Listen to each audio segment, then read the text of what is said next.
ಕಾಶಿಲಿ ಸ್ನಾನ ಮಾಡು, ಕಾಶ್ಮೀರ ಸುತ್ತಿ ನೋಡು, ಜೋಗದ ಗುಂಡಿ ಒಡೆಯ ನಾನೆಂದು ಕೂಗಿ ಹಾಡು.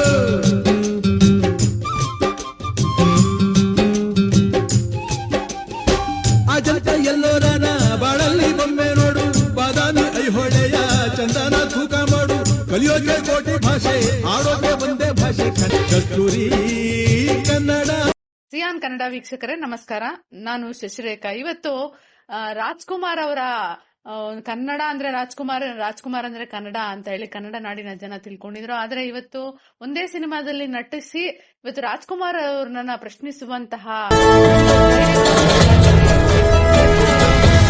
ಅಂತ ಹೆಸರಿಟ್ಕೊಂಡು ರಾಜ್ಯದಲ್ಲಿ ಒಂದು ಹಿಂಸೆಯ ವಾತಾವರಣ ಸೃಷ್ಟಿಸುವ ಪ್ರಯತ್ನ ಮಾಡ್ತಾ ಇದ್ದಾರೆ. ಈ ಕುರಿತಂತೆ ನಮ್ ಜೊತೆ ಒಡನಾಡಿಯಲ್ಲಿ ಸಾಕಷ್ಟು ಸಾಮಾಜಿಕ ಕಾರ್ಯಕ್ರಮಗಳನ್ನು ನಿರ್ವಹಿಸುವಂತಹ ಒಡನಾಡಿ ಸ್ಟ್ಯಾನ್ಲಿ ಅವರು ಇದ್ದಾರೆ. ಸರ್ ನಮಸ್ಕಾರ. ಸರ್ ನಮಸ್ಕಾರ ಶಶಿರೇಖಾ ಅವರೇ. ಸರ್, ಈಗಾಗಲೇ ನೀವು ಸಾಕಷ್ಟು ಹೋರಾಟಗಳನ್ನ ನೋಡಿದಿರಾ. ಈ ಹೋರಾಟಗಳಲ್ಲಿ ಈಗ ರಾಜ್ಕುಮಾರ್ ಅವರ ಸಮಾಧಿ ಯಾಕೆ ಮಾಡಿದ್ರು ಅನ್ನೋದು ಮೊದಲನೇ ಪ್ರಶ್ನೆ. ಈ ಪ್ರಶ್ನೆ 20 ವರ್ಷದ ಮೇಲೆ ಯಾಕೆ ಇವ್ರಾಗಿ ಇರ್ಬೇಕಾಗಿತ್ತು ಅಂತ ಹೇಳಿ ಕಲಾವಿದೆ ಜೈಮಾಲಾ ಅವರು ಹೇಳಿದ್ರು. ಆದ್ರೆ ಈ ಪ್ರಶ್ನೆ ಇವ್ರಿಗೆ ಒಂದೇ ಸಿನಿಮಾದಲ್ಲಿ ನಟಿಸಿ ಇವ್ರಿಗೆ ಈ ತರ ಬೇಸಿಕ್ ಪ್ರಶ್ನೆ ಯಾಕೆ ಬಂದಿದೆ ಅನ್ನೋದು ನಂಗೆ ಅರ್ಥ ಆಗ್ತಾ ಇಲ್ಲ. ಇವರ ಸೈಕಾಲಜಿ ಏನಿರ್ಬೋದು ಸರ್? ಇದೊಂದು ಬೇಡವಾಗಿದ್ದಂತಹ ಒಂದು ವಿಚಾರ ಆಗಿತ್ತು ಅಂತ ಅನ್ಸುತ್ತೆ. ಇದು ಇವತ್ತಿನ ಯಾವುದೇ ರೀತಿಯಾದಂತಹ ಒಂದು ಅಭಿವೃದ್ಧಿಗಾಗ್ಲಿ ಅಥವಾ ಯಾವುದೋ ಒಂದು ಇಶ್ಯೂಗಾಗ್ಲಿ ಪೂರಕವಾದಂತಹ ಮಾತಲ್ಲ. ಇದು ಬೇಕಾಗಿರ್ಲಿಲ್ಲ. ಇದು ಏನು ಕೆಲಸಗಳಿಲ್ದಿದ್ದಾಗ ಮಾಡುವಂತಹ ಒಂದು ಕಿತ್ಲು ಅಂತಾರಲ್ಲ, ಆ ರೀತಿಯಾದಂತಹ ವಿಚಾರ. ಡಾಕ್ಟರ್ ರಾಜ್ಕುಮಾರ್ ಅವ್ರ ಬಗ್ಗೆ ನಾವೇನು ಹೆಚ್ಚಿಗೆ ಹೇಳ್ಬೇಕಾಗಿಲ್ಲ ಕರ್ನಾಟಕದ ಜನತೆಗೆ. ಡಾಕ್ಟರ್ ರಾಜ್ಕುಮಾರ್ ಅಂತಂದ್ರೆ ನಮ್ಮಂತವ್ರೆಲ್ರಿಗೂ ಒಂದು ಪ್ರೇರಣಾ ಶಕ್ತಿಯಾಗಿದ್ದಂತವ್ರು. ನಾವು ನಮ್ಮಂತ ಬಹಳಷ್ಟು ಜನ ಯುವಕರಾಗಿದ್ದಾಗ ಅವರ ಸಿನಿಮಾಗಳನ್ನ ನೋಡ್ತಾ ಅವುಗಳನ್ನ ಕೆಲವೊಂದನ್ನ ಅಳವಡಿಸ್ಕೊಳ್ತಾ ಬೆಳೆದಂತವ್ರು. ಅದೇ ರೀತಿಯಾಗಿ ಮೌಲ್ಯಾಧಾರಿತವಾದಂತಹ ಒಂದು ಜೀವನಕ್ಕೆ ಒಂದು ಹೆಸರು ಡಾಕ್ಟರ್ ರಾಜ್. ಕನ್ನಡವನ್ನ ಮನೆ ಮನೆಗೆ ತಗೊಂಡೋಗುವಲ್ಲಿ ಡಾಕ್ಟರ್ ರಾಜ್ಕುಮಾರ್ಗಿಂತ ಹೆಚ್ಚಿಗೆ ಯಾರು ಮಾಡ್ಲಿಲ್ಲ ಅಂತಾನೆ ನಾನು ಹೇಳ್ತೇನೆ. ಸಿನಿಮಾದ ಮೂಲಕ ಸ್ಪಷ್ಟವಾದಂತ ಅಚ್ಚ ಕನ್ನಡವನ್ನ ಸಿನಿಮಾದ ಮೂಲಕ ಎದೆಗೆ ಇಳಿಸಿದಂತವ್ರು ಅವರು. ಮತ್ತೆ ಅವರ ಜೀವನವೂ ಅದೇ ರೀತಿಯಾಗಿತ್ತು. ಡಾಕ್ಟರ್ ರಾಜ್ಕುಮಾರ್ ಅಂತಹ ಮೇರು ವ್ಯಕ್ತಿತ್ವ ಎಲ್ಲೋ ಒಂದು ಸಹಸ್ರಮಾನದಲ್ಲಿ ಬರ್ತಾರೆ. ಈಗ ಬುದ್ಧ ಹುಟ್ಟದಂತ ನಾಡಿದು. ಬುದ್ಧನಂತಹ ಬಹಳಷ್ಟು ಜನ ಬಂದ್ ಹೋಗಿದ್ದಾರೆ. ಅವರೆಲ್ಲರಿಗೂ ಕೂಡ ಅವ್ರನ್ನ ನೆನಪಿಸಿಕೊಳ್ಳುವಂತಹ ಒಂದು ಯೋಗ್ಯತೆ ನಮ್ಮ ಸಮಾಜ ಬೆಳೆಸ್ಕೋಬೇಕಾಗಿದೆ. ಈಗ ಅವ್ರ ಕಾಲವಾದ ಮೇಲೆ ಅವರನ್ನ ಮರ್ತೇ ಬಿಡ್ಲಿಕ್ಕೆ ಆಗೋದಿಲ್ಲ. ಇಡೀ ಪ್ರಪಂಚ ಅವ್ರನ್ನ ಗುರುತಿಸಿರುವಾಗ ನಾವು ಮರ್ತ್ಕೊಂಡ್ಬಿಟ್ರೆ ಹೇಗೆ? ನಮ್ಮಲ್ಲಿ ಒಂದು ಸ್ಮಾರಕವೂ ಇಲ್ಲದಂಗ್ ಮಾಡ್ಕೊಂಡ್ರೆ ನಾವು ಏನ್ ಹೇಳ್ತೀವಿ ವಿಶ್ವಕ್ಕೆ? ನಮ್ಮಂತ ಅಯೋಗ್ಯರು ಯಾರು ಇರೋದಿಲ್ಲ. ಈಗ ಈ ಸುಮಾರು ಜನ ಹೇಳಿದ್ದಾರೆ, ಅದೇ ಪದವನ್ನು ನಾನು ಮತ್ತೆ ಹೇಳ್ತೇನೆ. ಡಾಕ್ಟರ್ ರಾಜ್ ಯಾವತ್ತೂ ಕೂಡ ನನ್ನ ಒಂದು ಸಮಾಧಿಗೆ 2.5 ಎಕರೆ ಕೊಡಿ ಅಂತ ಅರ್ಜಿ ಹಾಕ್ದವ್ರಲ್ಲ, ಅಥವಾ ಅವ್ರ ಮನೆಯವರು ಕೂಡ ಹಾಕ್ಲಿಲ್ಲ. ಇದು ಒಂದು ಸರ್ಕಾರ ಕೊಟ್ಟಿರುವಂತಹ ಅವರಿಗೆ ಕೊಟ್ಟಿರುವಂತಹ ಒಂದು ದೊಡ್ಡ ಗೌರವ ಅದು. ಮತ್ತೆ ಅವ್ರಿಗೆ ಆ 2.5 ಎಕರೆ ಇದನ್ನ ಸರ್ಕಾರ ಭೂಮಿನೇ ಇವತ್ತಿಗೂ ಸರ್ಕಾರದ ಹೆಸರಿನಲ್ಲೇ ಇರುತ್ತೆ. ಅದು ಹೌದೌದು, ಇವತ್ತಿಗೂ ಅದೇನು ಡಾಕ್ಟರ್ ರಾಜ್ ಕುಟುಂಬಕ್ಕೆ ಬರ್ದ್ ಕೊಡ್ಲಿಲ್ಲ. ಅದು ಸರ್ಕಾರದ ಒಂದು ಏನು ಜವಾಬ್ದಾರಿಯಾಗಿ ತಕೊಂಡು ನಮ್ಮ ಡಾಕ್ಟರ್ ರಾಜ್ಕುಮಾರ್ ಅವರಿಗೆ ನಾವು ಕೊಡುವಂತ ಸಣ್ಣ ಗೌರವ ಅಂತ ಹೇಳಿ ಅದನ್ನು ಮಾಡಿದ್ದಾರೆ. ಅದನ್ನ ನಾವು ಉಳಿಸ್ಕೊಳ್ಬೇಕು. ಯಾರೀಗ ಗಾಂಧಿಗೆ ನಾವು ಒಂದ್ ಸ್ಮಾರಕ ಮಾಡಿರ್ತೇವೆ. ಗಾಂಧಿಗೆ ಯಾಕೆ ಕೊಟ್ರಿ ಅಂತ ಕೇಳಿದ್ರೆ ಏನ್ ಹೇಳೋಣ? ಯಾವ್ದ್ರ ಹೊಡಿಯೋಣ ಅವ್ರಿಗೆ? ಗಾಂಧಿ ತರ ಸಾವಿರಾರು ಜನ ಸತ್ಯಾಗ್ರಹದಲ್ಲಿ ಇದ್ರಪ್ಪ, ಅವ್ರೆಲ್ರಿಗೂ ಸ್ಮಾರಕ ಮಾಡ್ಲಿಕ್ಕಾಗತ್ತೇನು? ಅಂದಾಗ ಹಾಗೇನೆ ಸಿನಿಮಾ ನಟರು 1000 ಜನ ಬಂದು ಹೋಗಿರ್ತಾರೆ. ಸಿನಿಮಾ ನಟರು ಎಲ್ಲರೂ ಇರ್ತಾರೆ. ಒಂದ್ ಸಿನಿಮಾದಲ್ಲಿ ಮಾಡಿದವನು ನಟನೆ. ಈಗ ನಾನು ಒಂದ್ ಸಿನಿಮಾದಲ್ಲಿ ಎಲ್ಲೋ ಪಾತ್ರ ಮಾಡಿದೀನಿ ಅಂತ ಹೇಳಿ ನನ್ನ ನಟ ಅನ್ಕೊಂಡು ನನಗೂ 2.5 ಎಕರೆ ಜಮೀನ್ ಸರ್ಕಾರಕ್ಕೆ ಕೊಡಿ ಅಂತ ಯೋಚನೆ ಮಾಡೋದಲ್ಲ. ಇಲ್ಲಿ ಪೈಪೋಟಿ ಇಳಿಯುವಂತ ಅವಶ್ಯಕತೆ ಇಲ್ಲ. ಡಾಕ್ಟರ್ ರಾಜ್ ಇಡೀ ಚಿತ್ರರಂಗಕ್ಕೆ ಅಣ್ಣ ಆಗಿದ್ದಂತವ್ರು. ಸಾಧ್ಯವಾದಷ್ಟು ಅವರನ್ನ ಅನುಕರಿಸ್ಲಿಕ್ಕೆ ಪ್ರಯತ್ನ ಪಡ್ಬೇಕು. ಉಳಿದವರು ಯಾರು ಪ್ರಯತ್ನ ಪಟ್ಟಿದ್ದಾರೆ ಡಾಕ್ಟರ್ ರಾಜ್ ಆಗ್ಲಿಕ್ಕೆ? ಯಾರು ಆಗ್ಲಿಕ್ಕೆ ಅವರ ಅಷ್ಟು ಯೋಗ್ಯತೆಯನ್ನ ಬೆಳೆಸ್ಕೊಂಡಂತವ್ರು ಡಾಕ್ಟರ್ ರಾಜ್ಕುಮಾರ್ ಅಂತವ್ರು ಎಲ್ಲೋ ಒಂದು ಧ್ರುವತಾರೆ. ಅವರು ಅವ್ರನ್ನೇನೋ ನಾನು ಹೊಗಳ್ತಾ ಮಾತಾಡುವಂತ ಅವಶ್ಯಕತೆ ಇಲ್ಲ. ಇಡೀ ದೇಶಕ್ಕೆ ಗೊತ್ತಿರುವಂತಹ ವ್ಯಕ್ತಿ, ಅತ್ಯಲ್ಪ ಶಾಲಾ ಶಿಕ್ಷಣವನ್ನ ಹೊಂದಿದಂತ ಒಬ್ಬ ವ್ಯಕ್ತಿ, ದಾದಾ ಸಾಹೇಬ್ ಫಾಲ್ಕೆ ಅವಾರ್ಡ್ ಅನ್ನ ತಂದು ನಮ್ಮ ಇಡೀ ಕರ್ನಾಟಕಕ್ಕೆ ಒಂದು ಮುಕುಟ ಪ್ರಾಯರಾದಂತವ್ರು. ಇವಾಗ ಒಂದ್ 20 ವರ್ಷ ಆದ್ಮೇಲೆ ಈ ಒಂದ್ ಸಣ್ಣ ಜಮೀನ್ ವಿಚಾರ ಇಟ್ಕೊಂಡು ಸಮಾಧಿ ವಿಚಾರ ಇಟ್ಕೊಂಡು ಮಾತಾಡುವಂತದ್ದು ಏನಿದೆ? ಬೇರೆ ಬೇರೆ ದೇಶದಲ್ಲೆಲ್ಲ ಅಲ್ಲಿ ಸಣ್ಣ ಸಣ್ಣ ಕೊಡುಗೆ ಕೊಟ್ಟಂತಹ ಮಹನೀಯರಿಗೆ ಏನೆಲ್ಲ ಮಾಡಿದಾರೆ ಗೊತ್ತಾ? ಸೆಂಟ್ರಲ್ ಲಂಡನ್ ಅಲ್ಲಿ ಕೆಲವು ಸ್ಮಾರಕಗಳನ್ನ ಮಾಡಿದ್ದಾರೆ. ರಾಜಾರಾಮ್ ಮೋಹನ್ ರಾಯ್ ಅವರ ಸ್ಮಾರಕ ಸಮಾಧಿ ಲಂಡನ್ ಅಲ್ಲಿ ಇದೆ. ಹೌದು, ಅದೇ ಹೇಳ್ತಾ ಇದ್ದೀನಲ್ಲ, ಇತ್ತಲ್ ಗಿಡ ಮದ್ದಲ್ಲ ನಂಗೆ. ಇಲ್ಲಿ ಜನ ಕೇಳ್ತಾರೆ ಕರ್ನಾಟಕ ಬ್ಯಾಂಗ್ಳೂರ್ ಅಂತಂದ್ರೆ ಅಲ್ಲಿ ಅವ್ರು ಕೇಳೋದೇ ಅದೇನೆ, ಓ ಡಾಕ್ಟರ್ ರಾಜ್ ಅಂತಾರೆ. ಅಲ್ಲಿಂದ ಬಂದ ನಮ್ಮಪ್ಪನ ಹೆಸರು ಹೇಳಾರ, ನಿಮ್ಮಪ್ಪನ ಹೆಸರು ಹೇಳಾರ? ಇಲ್ಲ, ಅವ್ರು ಡಾಕ್ಟರ್ ರಾಜ್ಕುಮಾರ್ ಹೆಸರು ಹೇಳ್ತಾರೆ ಜನ. ಆಗಿರುವಾಗ ಅದು ನಮ್ಗೆ ದೊಡ್ಡ ಒಂದು ಹೆಮ್ಮೆಯ ವಿಚಾರ ಆಗ್ಬೇಕು. ಈ ಸಣ್ಣ ಸಣ್ಣ ವಿಚಾರಗಳ ಭೂಮಿ ವಿಚಾರ ಇಟ್ಕೊಂಡು, ಸಮಾಧಿ ವಿಚಾರ ಇಟ್ಕೊಂಡು ಅವರನ್ನ ಮಾತಾಡೋದು ನಾವು ದೊಡ್ಡವರಾಗ್ಬಿಡೋದಿಲ್ಲ. ಸರ್, ಈಗ ಭೂ ಮಾಫಿಯಾ ಅನ್ನೋದು ಇವಾಗ ನೀವು ಎಲ್ಲ ಕಡೆ ನೋಡ್ತಿದ್ದೀರಲ್ಲ, ಅದೊಂದು ಹೊಸ ಸಮಸ್ಯೆ ಈ ನವಯುಗದಲ್ಲಿ. ಆ ಭೂ ಮಾಫಿಯಾ ಇವರಿಂದ ಏನಾದ್ರು ಕೆಲಸ ಮಾಡ್ತಾ ಇದೆಯಾ? ನೋಡಿ ಮೇಡಮ್, ನೋಡಿ, ಇವ್ರಿಗೆ ಮಾತಾಡ್ಲಿಕ್ಕೆ ಇವತ್ತಿನ ಒಂದು ಕಾಲಘಟ್ಟದಲ್ಲಿ ಬೇಕಾದಷ್ಟು ವಿಚಾರ ಇದೆ. ಭೂಮಿ ಬಗ್ಗೆ ಮಾತಾಡ್ತೀರಾ? ಭೂಮಿ ಬಗ್ಗೆ ಮಾತಾಡೋದಾದ್ರೆ ಈಗ ಎಷ್ಟೋ ಕಂಪನಿಗಳು, ದೊಡ್ಡ ದೊಡ್ಡ ಕಂಪನಿಗಳು ಹೇಳ್ತೀನಿ, ದೊಡ್ಡ ದೊಡ್ಡ ಕಂಪನಿಗಳಿಗೆ 100 ಎಕರೆಗಳನ್ನ ಇವರು ಕೇವಲ 50 ರೂಪಾಯಿಗೆ 100 ರೂಪಾಯಿಗೆ ಮಾರಾಟ ಮಾಡ್ಕೊಂಡಿದ್ದಾರೆ. ಹೌದು. ಅದನ್ನ ಪ್ರಶ್ನೆ ಮಾಡಿ ಅದು ಜನಕ್ಕೆ ಒಳ್ಳೇದಾಗತ್ತೆ, ಜನರಿಗೆ ಏನೋ ಕೊಟ್ಟಂಗಾಗತ್ತೆ. ಅದು ಬಿಟ್ಬಿಟ್ಟು ಒಬ್ಬ ವ್ಯಕ್ತಿ ಅವ್ರಿದ್ದಾಗ ಮಾತಾಡೋ ಯೋಗ್ಯತೆ ಇದೆಯೇನ್ರಿ ಇವ್ರಿಗೆ? ಅವ್ರು ತೀರ್ಕೊಂಡ್ 20 ವರ್ಷ, ಅವರು ತೀರ್ಕೊಂಡಾಗ ಇವರು ಏನು ಹಾಲು ಕುಡಿಯೋ ಮಗು ಆಗಿರ್ತಾರೆ. ಇವತ್ತು ಬಾಯಿಗೆ ಬಂದಂಗ್ ಮಾತಾಡಬಾರ್ದು, ಒಂದು ಸಮಚಿತ್ತದಲ್ಲಿ ಇರಬೇಕು. ಈ ವಿಚಾರಗಳಿದಾವೆ, ಅವ್ರಿಗೆ ವಿಚಾರ ಗೊತ್ತಿಲ್ಲ ಅಂತಂದ್ರೆ ಕೇಳಲಿ, ಯಾರನ್ನಾದ್ರು ನಮ್ಮಂತವ್ರನ್ನ ಕೇಳಲಿ, ನಾವು ವಿಚಾರಗಳನ್ನ ಕೊಡ್ತೇವೆ. ಈಗ ನೋಡಿ, ಅವ್ರ ಬಗ್ಗೆ ನನ್ಗೆ ಏನು ವೈಯಕ್ತಿಕವಾದಂತದ್ದು ಏನು ಇಲ್ಲ. ಹಿಂಗ್ ಮಾತಾಡಿದ್ರಿಂದ ನೋವಾಗಿದೆ. ನೋವಾಗಿರೋದ್ರಿಂದ ಹೇಳ್ತಾ ಇದ್ದೀನಿ.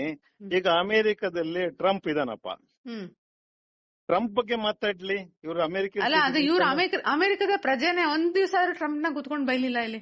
ಅಲ್ಲ ಬೈಲಿ, ಬೈಯೋದಲ್ಲ, ಇರೋ ವಿಚಾರ ಹೇಳಿ.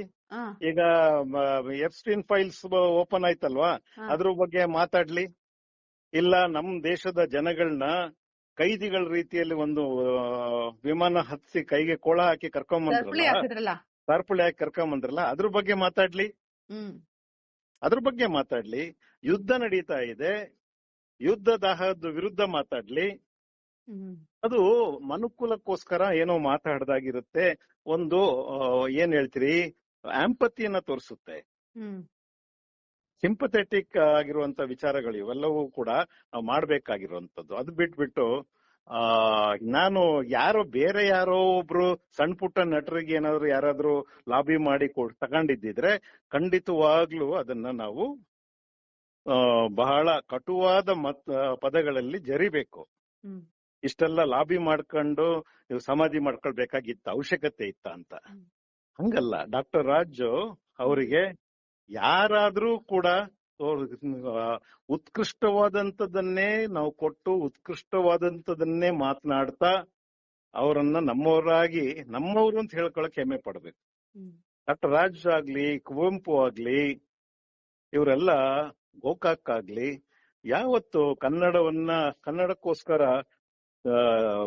ಟೊಂಕ ಕಟ್ಟಿ ನಿಂತವ್ರಲ್ವಾ ಇವರು. ಯಾವ್ದೋ AC ರೂಮ್ ಅಲ್ಲಿ ಕೂತ್ಕೊಂಡಿದ್ರೇನು ಡಾಕ್ಟರ್ ರಾಜ್ ಯಾವತ್ತಾದ್ರು? ಬಹಳ ಸಿಂಪ್ಲಿಸಿಟಿಗೆ ಹೆಸರು ಡಾಕ್ಟರ್ ರಾಜ್. ಸೌಜನ್ಯ ಮೂರ್ತಿ ಡಾಕ್ಟರ್ ರಾಜ್. ಅಚ್ಚ ಕನ್ನಡ ಬಳಕೆಗೆ ಅವರು ಹೆಸರು ಡಾಕ್ಟರ್ ರಾಜ್. ಸರ್, ಇಲ್ಲಿ ಏನಾಗಿದೆ ಅಂದ್ರೆ, ನಾವು ಕೆಲವರನ್ನ ಮಾತಾಡ್ಸ ಎಡಪಂಥೀಯರಾದ್ರೂ ಸಹ ಚೇತನ್ ಕೇಳೋ ಪ್ರಶ್ನೆ ಸರಿಯಾಗಿದೆ, ಅವರು ಸಮಾನತೆ ವಿರುದ್ಧ ವಿಚಾರ ಮಾತಾಡಿದ್ದಾರೆ ಅಂತ ಹೇಳ್ತಾರೆ. ಎಡಪಂಥೀಯರಾಗಿದ್ರು, ರಾಜ್ಕುಮಾರ್ ಹಿಂದುಳಿದ ವರ್ಗದಿಂದ ಬಂದು ಸಾಧನೆ ಮಾಡಿದ್ದಾರೆ, ಕನ್ನಡಕ್ಕೆ ತಮ್ಮದೇ ಆದ ಕೊಡುಗೆಯನ್ನ ಸಾಧ್ಯವಾದಷ್ಟು ಕೊಟ್ಟಿದ್ದಾರೆ. ಆದ್ರೂ ಅವ್ರಿಗೆ ಆ ಸಾಧನೆ ಕಾಣಿಸ್ತಿಲ್ಲ. ಚೇತನ್ ಕೇಳ್ತಾ ಇರೋದು ಸಮಾನತೆ, ಅಂಬೇಡ್ಕರ್ ವಿಚಾರ ಮತ್ತು ಪೆರಿಯಾರ್ ವಿಚಾರ ಅಂತ ಹೇಳಿ ಇಲ್ಲಿ ಅವರನ್ನ ಸಮರ್ಥಿಸುವ ಕೆಲವು ಶಕ್ತಿಗಳು ಸೃಷ್ಟಿಯಾಗಿವೆ. ಒಂದು ರೀತಿ ಸಮಾಜ ಒಡಿತಾ ಇದೆಯಾ ಅನ್ನೋ ಒಂದು ಭೀತಿ ಕಾಣ್ತಾ ಇದೆ ಸರ್. ಏನೂ ಆಗಲ್ಲ. ನೀವು ಪ್ರಯೋಜನಕ್ಕೆ ಬಾರದಿರೋ ಮಾತುಕತೆಗಳು, ಯಾವ ಭೀತಿನೂ ನಿಮ್ಗೆ ಬೇಡ. ಯಾವ ಎಡಪಂಥೀಯನೋ ಬಲಪಂಥೀಯನೋ ಮನುಷ್ಯನೇ ಆಗಿರ್ಬೇಕು. ಸಿದ್ಧಾಂತಗಳನ್ನ ಪಕ್ಕಕ್ಕಿಡಿ. ಹೌದು, ಸಿದ್ಧಾಂತಗಳು ನಿಮ್ ಪಕ್ಕಕ್ಕಿಡಿ. ನೀವು ಒಂದು ವಿಚಾರವನ್ನ, ಒಬ್ಬ ವ್ಯಕ್ತಿಯನ್ನ, ಒಂದು ಸನ್ನಿವೇಶವನ್ನ ಹೇಗ್ ನೋಡ್ತೀರಿ ಅಂತ ಹೇಳೋದು ಬಹಳ ಮುಖ್ಯ. ನ್ಯಾಯಯುತವಾಗಿ ನಾವು ನೋಡ್ಬೇಕಲ್ವಾ? ಹೌದು. ಸತ್ಯ ಮುಂದೆ ಎಲ್ಲ ತತ್ವಗಳು ಕೊಚ್ಚೋಗ್ತವೆ. ಸತ್ಯ ಇರ್ಬೇಕು ಯಾವ್ದೇ ವಿಚಾರದಲ್ಲಿ.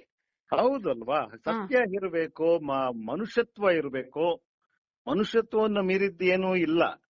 ಮನುಷ್ಯತ್ವವನ್ನ ನೀವು ಕಲುಕುತ್ತೆ ನಿಮ್ಮ ಮಾತಿನಿಂದ ಅಂತಂದ್ರೆ ಆ ಮಾತನ್ನ ಆಡಬಾರ್ದು. ಸತ್ಯಗಳನ್ನಾದ್ರೂ ನೀವು ಎಲ್ಲ ಸನ್ನಿವೇಶದಲ್ಲಿ ಸತ್ಯ ಹೇಳಬೇಕಾದ ಅವಶ್ಯಕತೆ ಇಲ್ಲ. ಹೌದೌದು. ಬೇರೆ ದುಃಖ ಆಗೋದು, ತೊಂದರೆ ಆಗೋದು ಯಾಕೆ ಹೇಳ್ಬೇಕಾ ಸತ್ಯನ? ಸತ್ಯ ಹೇಳಲೇಬಾರ್ದದು. ನೀವು ಒಬ್ಬ ಮನುಷ್ಯನನ್ನ ಉಳಿಸ್ತೀರಿ, ಒಂದು ಜೀವವನ್ನ ಉಳಿಸ್ತೀರಿ ಅಂತಂದ್ರೆ ಒಂದು ಸುಳ್ಳು ಹೇಳಿ ಏನು ತೊಂದರೆ ಇಲ್ಲ. ಅರ್ಥ ಆಗ್ತದೆ ಏನು ದೊಡ್ಡ ಹರಿಶ್ಚಂದ್ರ ಅನ್ಸ್ಕೊಳ್ಬೇಕಾದ ಅವಶ್ಯಕತೆ ಏನು ಇಲ್ಲ ಈ ನಾಡಿನಲ್ಲಿ. ಹಾಗಾಗಿ ಇಲ್ಲಿ ಮತ್ತೆ ಡಾಕ್ಟರ್ ರಾಜ್ ಅವರ ಸಮಾಧಿ ವಿಚಾರಕ್ಕೆ ಬಂದು ಹೇಳೋದಾದ್ರೆ, ಇದು ನಮ್ಮ ನಾಡಿನ ಅಸ್ಮಿತೆಗೆ ಸಂಬಂಧಪಟ್ಟ ವಿಚಾರ. ಅಷ್ಟೂ ಜನ, ಅಷ್ಟು ಕೋಟಿ ಜನರ ನಾಡಿ ಮಿಡಿತ ಅದು ಡಾಕ್ಟರ್ ರಾಜ್ ಅನ್ನುವಂಥದ್ದು.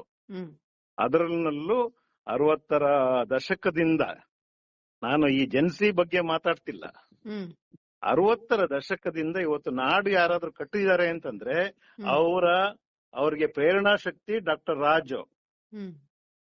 ಸಿನಿಮಾಗಳನ್ನ ನೋಡಿ ನಾವು ಪರಿವರ್ತನೆ ಆದಂತ ಬಹಳಷ್ಟು ಜನ ಇದ್ದಾರೆ. ಬಂಗಾರದ ಮನುಷ್ಯ ನೋಡಿ ಭೂಮಿಗೆ ಬಂದು ಗೈಲಿಕ್ ಶುರು ಮಾಡಿದಂತವ್ರು, ಎಲ್ಲ ಕೆಲಸ ಬಿಟ್ಬಿಟ್ಟು ಬಂದು ನೇಗಿಲಿಡ್ದಂತವ್ರು ಸಾವಿರಾರು ಜನ, ಸಿಪಾಯಿಯಾಗಿ ಹೋದವ್ರು ಸಾವಿರಾರು ಜನ, ಒಂದೊಂದು ಸಿನಿಮಾ ನೋಡಿ ಒಂದೊಂದು ಕಣಕ್ಕಿಳಿದಂತಹ ಸಾವಿರಾರು ಜನ ಇದ್ದಾರೆ. ಡಾಕ್ಟರ್ ರಾಜನ್ ಅಷ್ಟು ಸುಲಭವಾಗಿ ಮಾತಾಡಕ್ ಹೋಗ್ಬಾರ್ದು. ಇವರೆಲ್ಲ ಹುಡುಗರು ಯೋಚನೆ ಮಾಡ್ಬೇಕು. ಅದ್ರಲ್ಲಿ ದಿಟ್ಟತನ, ಧೈರ್ಯ ಅವೆಲ್ಲ ಇಲ್ಲ. ಸುಮ್ನೆ ಹುಚ್ಚತನ. ಹುಚ್ಚತನಗಳು ಇವಕ್ಕೆ ಇದೇನು ಧೈರ್ಯ ಬೇಕಾಗಿಲ್ಲ. ಇವಕ್ಕೆಲ್ಲ ಏನು ಹುಚ್ಚತನ ಇದ್ರೆ ಸಾಕಾಗತ್ತೆ. ಮಾಡಬಾರ್ದಿತ್ತು. ಸ್ನೇಹಿತನಾಗಿ ಹೇಳ್ತಾ ಇದ್ದೀನಿ, ಇದನ್ನ ಬಿಡ್ಬೇಕು. ಈ ತರದ ಮಾತುಕತೆಗಳನ್ನ ಬಿಡ್ಬೇಕು. ಅದರಲ್ಲೂ ಡಾಕ್ಟರ್ ರಾಜ್ಕುಮಾರ್ ಅವರ ಒಂದು ಸಿಂಪ್ಲಿಸಿಟಿ ಏನಿದೆ, ಅದಕ್ಕೆ ನಾವು ತಕ್ಕನಾಗಿದ್ದೀವ ಮಾತಾಡ್ಲಿಕ್ಕೆ. ಡಾಕ್ಟರ್ ಬಾಬಾ ಸಾಹೇಬ್ ಅಂಬೇಡ್ಕರ್ ಅವ್ರ ಬಗ್ಗೆ ಮಾತಾಡ್ಬಿಡ್ತೀವಿ, ಗಾಂಧಿ ಬಗ್ಗೆ ಮಾತಾಡ್ಬಿಡ್ತೀವಿ, ಪೆರಿಯಾರ್ ಬಗ್ಗೆ ಮಾತಾಡ್ಬಿಡ್ತೀವಿ. ಏನಾಗಿದೆ ನಮ್ಗೆ? ಏನ್ ಯೋಗ್ಯತೆ ಇದೆ ಹೇಳಿ ಮಾತಾಡ್ಲಿಕ್ಕೆ? ಅವ್ರನ್ನ ಏನಾದ್ರು ನಾವು ಸ್ಟಡಿ ಮಾಡಿದೀವಾ? ಸ್ಟಡಿ ಮಾಡದೇ ಇರೋದೇ ಸಮಸ್ಯೆಗೆ ಇಷ್ಟು ಕಾರಣ ಅನಿಸ್ತಾ ಇದೆ ಸರ್. ಹೌದು. ಅವ್ರ ಅನುಭವಗಳನ್ನ ನಾವು ದಕ್ಕಿಸ್ಕೊಂಡಿದೀವ? ಅವರಷ್ಟು ವರ್ಷ ನಾವು ಬದುಕಿದೀವ? ಹೋಗ್ಲಿ ಈ ನಾಡಿನಲ್ಲಿ. ಅವ್ರ ಕಾಂಟ್ರಿಬ್ಯೂಷನ್ಗೆ ತಕ್ಕನಾಗಿ ನಾವು ಮಾತಾಡ್ಬೇಕಲ್ವಾ? ಬಾಯಿಗೆ ಬಂದಿದ್ನೆಲ್ಲ ಮಾತಾಡಕ್ ಶುರು ಮಾಡ್ಬಿಟ್ರೆ ಇದೇ ಪದಗಳು, ಇದೇ ಮಾತುಕತೆಗಳು. ಡಾಕ್ಟರ್ ಅಂಬೇಡ್ಕರ್ ಅವ್ರ ಬಗ್ಗೆ ಮಾತಾಡ್ತಾರೆ ಜನ, ಬುದ್ಧನ್ ಬಗ್ಗೆ ಮಾತಾಡ್ಬಿಡ್ತಾರೆ, ದಾರ್ಶನಿಕರ ಬಗ್ಗೆ ಎಲ್ಲ ಮಾತಾಡ್ತಾರೆ, ಬಾಬಾ ಸಾಹೇಬ್ ಅಂಬೇಡ್ಕರ್ನು ಮಾತಾಡ್ತಾರೆ. ಏನಾಗಿದೆ ಜನಗಳಿಗೆ? ತೆವಲಲ್ವಾ? ಅಂದ್ರೆ ಮಾತಿಗೊಂದು ಬೆಲೆ ಬರ್ಬೇಕು ಅನ್ನೋ ರೀತಿಯಲ್ಲಿ ಮಾತಾಡ್ಬೇಕು ಅನ್ನೋದನ್ನೇ ರಾಜ್ಕುಮಾರ್ ಕಲಿಸಿದ್ದು ನಮಗೆಲ್ಲ. ಮತ್ತೆ ಅವ್ರ ಮಾತನ್ನ ತೆಗೆದು ನೋಡಿ, ಅವರ ಧ್ವನಿ ಸುರುಳಿಗಳನ್ನ ಕೇಳಲಿ. ಇವರೆಲ್ಲ ಅವ್ರ ಅಪ್ಪಿ ಒಂದು ಪದವನ್ನ ಅವರು ಮಿಸ್ಯೂಸ್ ಮಾಡಿದಾರೆ ಅಂತ ಹೇಳಿದ್ರೆ ನಾವು ಅವರು ಒಂದು ಇದನ್ನ ನಾವು ದಂಡ ತೀರ್ತೀವಿ. ಸರ್ ಇದುವರೆಗೂ ಸಾಕಷ್ಟು ಮಾಹಿತಿಗಳನ್ನ ರಾಜ್ ಅವರನ್ನ 60ರ ದಶಕದಿಂದ ಹೇಗ್ ನೋಡ್ತಾ ಬಂದಿದೆ ಈ ಕರ್ನಾಟಕದ ಜನತೆ ಅನ್ನೋ ಮಾಹಿತಿಯನ್ನ ಚೇತನ್ ಅವರು ಕೇಳಿಸ್ಕೊಳ್ತಾರೆ ಅಂತ ಆಶಿಸೋಣ ಸರ್. ಇದ್ರ ಜೊತೆಗೆ